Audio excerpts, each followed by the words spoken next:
الحمد للہ وحدہ والصلاة والسلام علی من لا نبی بعدہ۔ انما الاعمال بالنیات کہ عملوں کا دار و مدار نیت پر ہے۔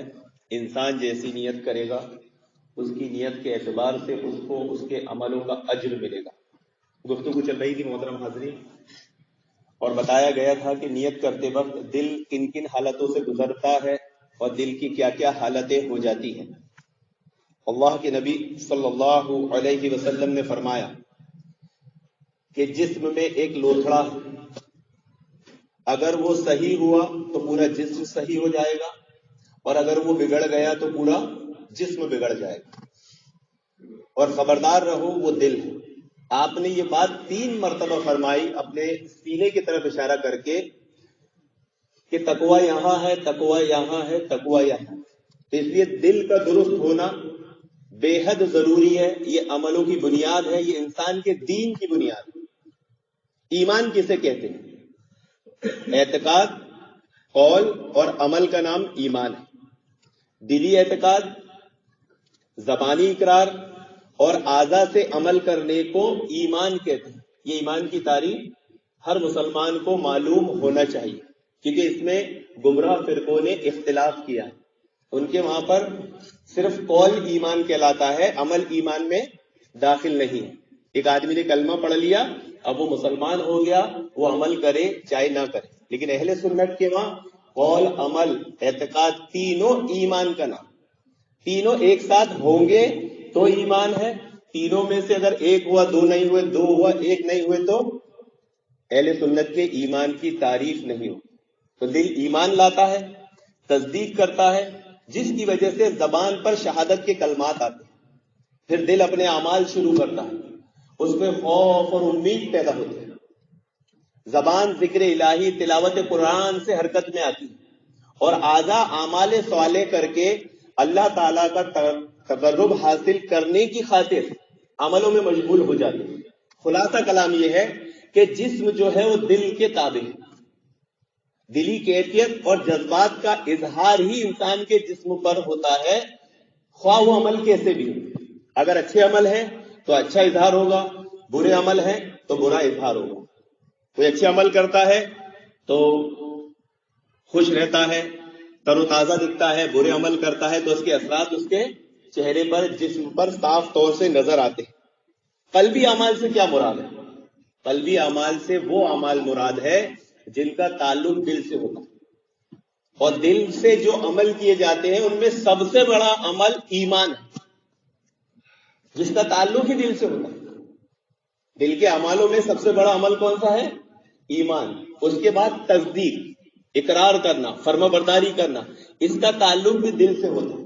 اس لیے دل کا درست ہونا بے حد ضروری ہے، کیونکہ دل ہی میں ایمان ہوتا ہے، دل ہی میں توکل ہوتا ہے، دل ہی میں صبر ہوتا ہے، دل ہی میں شکر ہوتا ہے، دل ہی میں خشوع خضوع ہوتا ہے، دل ہی میں آدمی اللہ رب العالمین سے محبت کرتا ہے، اس کا خوف رکھتا ہے۔ تو دل کا درست ہونا بے حد ضروری ہے، اس کو سمجھنا بہت ضروری ہے ہر مسلمان کے۔ کوئی آدمی نیک عمل کرتا ہے تو دل کن کن حالتوں سے گزرتا ہے اس کی نیت پہ ڈیپینڈ ہوتا ہے۔ اس نے کوئی نیک عمل کیا، اب وہ دنیا کی خاطر تھا یا اللہ کی خاطر تھا، اس کو اجر و ثواب اس کی نیت کے اعتبار سے ملے گا۔ مثال کے طور پر کوئی شخص نیک عمل کیا دنیا کی خاطر، یعنی اس نے امامت کیا، لوگوں کی امامت کیا اس لیے کہ وہ مال کمائے، تو ایسا شخص گناہ گار ہے۔ اللہ کے نبی صلی اللہ علیہ وسلم نے فرمایا کہ جس نے ایسا علم حاصل کیا جو اللہ رب العالمین کی خوشنودی کے لیے تھا، صرف دنیا کمانے کے لیے، تو ایسا شخص جنت کی خوشبو بھی نہیں پائے گا۔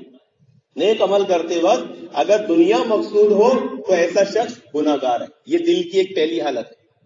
دوسری حالت یہ ہوتی ہے کہ عمل اللہ کے لیے بھی ہو اور دنیا کے لیے بھی ہو، تو ایسے شخص کا ایمان ناقص ہے۔ مثال کے طور پر کوئی شخص حج کرنے جاتا ہے، اب حج کرنے کے لیے اس کی نیت یہ ہوتی ہے کہ میں حج بھی کر لوں گا اور تجارت بھی کر لوں گا، تو ایسے شخص کے ایمان میں نقص ہے۔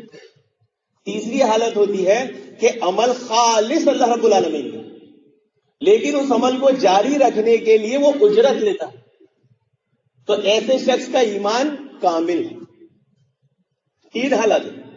نیک عمل کرے اللہ دنیا کی خاطر گناہگار ہے، نیک عمل کرے اللہ کی خاطر بھی دنیا کی خاطر تو ایمان میں نقص ہے، اور نیک عمل خالص اللہ کے لیے ہو لیکن اجرت اس لیے لیتا ہو کہ یہ عمل جاری و ساری رہے تو ایسے شخص کا ایمان کامل ہے. اللہ کے نبی صلی اللہ علیہ وسلم نے فرمایا کہ سب سے بہترین اجرت وہ اجرت ہے جو اللہ رب العالمین کی کتاب پر لی جاتی. ہمارے وہاں ایک ایسا عقل پرست گروہ بھی پیدا ہوا ہے جو مشرکین مکہ کی سنت پر چلتے ہوئے اپنے قلت فہم کی وجہ سے چیزوں کو سمجھنے کی کوشش کرتا ہے، اور یہ حکم مان دیا ہے کہ جو عالم لوگ سیلری لیتے ہیں یہ غلط ہے، علماء کو جو سیلری دی جاتی ہے یہ غلط ہے، کیونکہ اللہ کے نبی نے سیلری نہیں لی.